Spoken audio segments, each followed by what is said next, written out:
8 kun turdi, kelinim qiz chiqmadi. Homilador holatda keldi. To'g'risini aytay, hamma biladi, sudni qog'ozlari bor. Eshitmay qoldi. Homilador holatda keldi kelinim. Boshqadan homilador holatda keldi. Azizlar, bilasizlar, bugungi kunda Rossiyada dollar kursi keskin ko'tarilib ketgan. Lekin men sizlarga eng arzon kursda dollar yuborishni o'rgataman. To'xtang bobojon. Buning uchun Play Market hamda App Store dan Yubor ilovasini yuklab olib, O'zbekiston, Tojikiston, Qirg'iziston, Qozog'istonga eng arzon kursda dollar yuborishingiz mumkin. Ishonmaysizmi? Unda o'zingiz sinab ko'ring, hali bizga rahmat aytasiz. Opamiz nima uchun kelganlar? Mana shu kelganlikni birgalikda eshitamiz. Opa, mana bobojon Uskanali salomlashib fikrlaringizni ayting. Assalomu alaykum. O'g'limni uylantirish uchun olib keldim Buxorodan. Opajon, siz biz bilan aloqada gaplashdingiz. Ha. Lekin biz keling demasak ham yo'lga o'zingiz chiqib kelib qoldingiz. Ha, o'zim keldim. Agar hozir biz mana bir bemorni o'sha Toshkentga, mana hozir vokzaldamiz, o'sha Toshkentga ketyapmiz. Agar biz ketib qolsak, siz sarson bo'lasiz. To'g'rimi? Rahmat. Endi do'stlar, mana bu inson mana Buxorodan kelyapti. Lekin bu inson uylanganmi, uylanmaganmi, farzandi bormi, yo'qmi, oilaviy qanaqadir kelishmovchiliklari bormi, yo'qmi, bizda hech qanday ma'lumot yo'q. Sababi bu inson Buxoroda yashaydi. Shu uchun har bir kelayotgan o'sha insonlar yashash joyingizdan ma'lumotnoma bo'lish kerak. Paloncha, palon nomerli uyda paloncha insonlar bilan, yaqinlari bilan istiqomat qiladi deb o'shanda dalolatnoma yoki ma'lumotnoma yozib bersa, biz bilamizki bu oila haqida ma'lumotga ega bo'lamiz. Shu sababdan sarson bo'lmanglar. Shu uchun faqat Telegramga to'liq ma'lumotlaringizni yozinglar. Biz o'zimiz qaytib chiqamiz. Agar bizga tegishli bo'lmasa qaytib chiqmaymiz. Men qatori mendan 2 yosh maydaroq desa, 20 bu stora 25 ga edimi? Yo'q, 19 ga. Ha, o'sha qizni videoga ko'rdim. O'shani yoqtirib qoldim, o'shanga kelyapman, tanishsak, gaplashsak. Endi hozir sizni videoingizni ko'radi Sitora. Agar sizni o'sha oilangiz bilan uchrashaman desa, men sizni Sitorani oilasini olib uyingizgacha olib boraman. Agar ular uchrashmayman desa, meni qo'limda hech narsa kelmaydi. Men birovni farzandini majburiy uchrashtira olmayman. Men videolavha qilib beraman, mana keldingiz. U endi qaysi oila qaysi bilan uchrashadi, uni biz bilmaymiz. Ular yoqtirib qoldingiz. Shu sevgisi qila olasizmi? Men Buxorodan keldim. Men Buxorodan keldim. Sizni yaxshi ko'rib qoldim. O'shanga siz bilan tanishmoqchi edim, keyin gaplashmoqchi edim. Menga keling deb marhamat edim. So'ramoqchi. Videoni oxirigacha ko'ringlar, aziz insonlar. Hammalari sog' salomatmisizlar? Do'stlar, bitta like bosinglar, keng ommaga tarqalsin. Sababi opamiz Buxorodan sarson bo'lib kelibdi. Men hali ham telefonni ko'tardim. Agar telefonni ko'tara olmasam, bu kishi Samarqandda sarson bo'lar edi. Mana shu videoni boshida aytib o'taman. Bobojon Uz kanalining telefon raqami ishlamaydi. Ishlamasligining sababi sekundiga telefon bo'lyapti. Ketma-ket WhatsApp, Telegram, SMS, undan tashqari telefon qo'ng'iroqlari. Meni o'zim hammasiga javob bera olmayman. Mana videolarda aytib o'tyapmiz. Telegramda to'liq ma'lumotingizni tashlang. Agar Bobojon Uz kanaliga tegishli bo'lgan, 40 yoshgacha bo'lgan opa-singillar yo aka-ukalar, yo imkoniyati cheklangan oilasida imkoniyati cheklangan bor insonlar hamda qiynalgan oilalarni biz faqat videolavhada yoritib beramiz. Iltimos, to'g'ri tushuninglar. Bo'ladi. Ba'zi insonlarga aytayapman, behayo suratlar tashlayapsizlar. Qaysidir ota-ona o'g'lim baxtli bo'lsin, qizim baxtini topsin deb viloyatlarda mana shu yerga tashrif buyuryapti. Qaysidir bir insonlar Telegramga behayo suratlarda xohlasangiz men sizni reklama qilib turib, suratingizgacha, raqamingizgacha YouTube'ga chiqarib ham beraman zvezda qilib.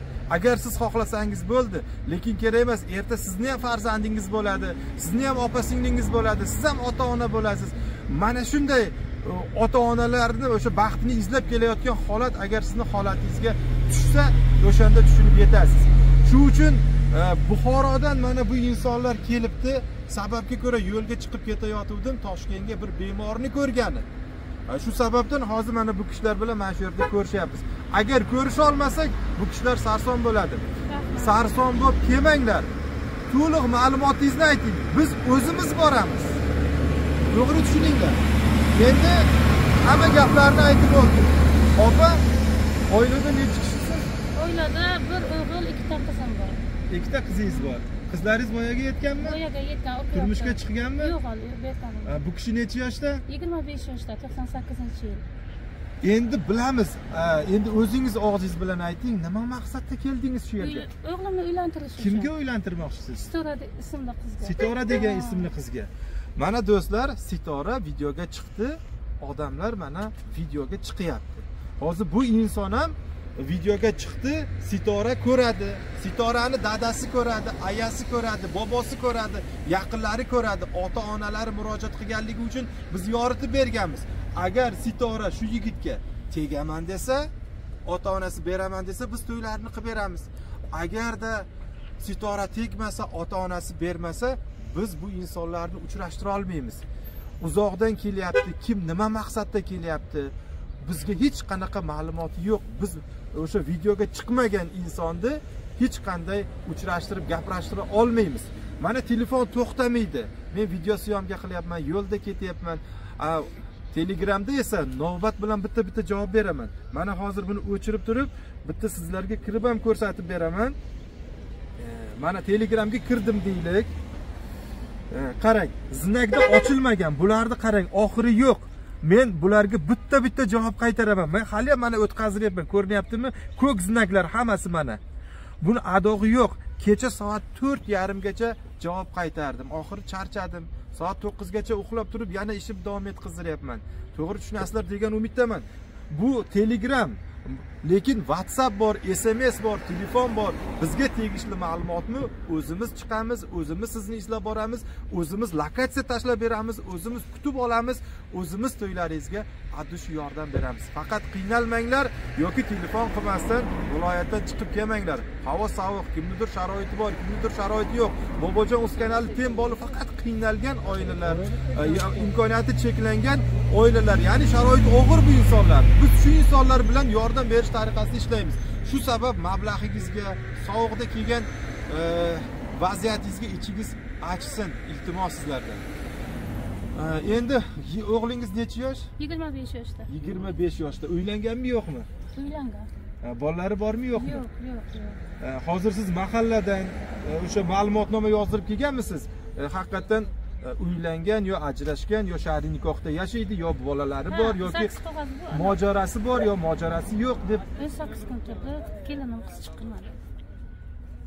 Homilador holatda keldi. To'g'risini aytay, hamma biladi. Sudni qog'ozlari bor. Eshitmay qoldi. Homilador holatda keldi kelinim. Boshqadan homilador holatda keldi. Boshqadan homilador holatda? Men to'y qilib keldim, kelinim homilador keldi, 4 oylik bola bilan. Keyin nima bo'ldi? Haydadikda ushlamadim, to'g'risini aytay. Keyin keldingizni 3 qo'yib yubordi. Ha, ajrashtirdim. Hozir ajrim qog'ozi bormi? 2018-yil 18-sentyabrda to'y qildim. 40 kun ichiga ZAKS qog'ozi ham bor edi, ajrim. ZAKS qog'ozimi, ajrim qog'ozi? Ajrim qog'ozi hammasi bor. Nikohdan qayd qilingani, ajrashgan vaqtda pasport olib keldim.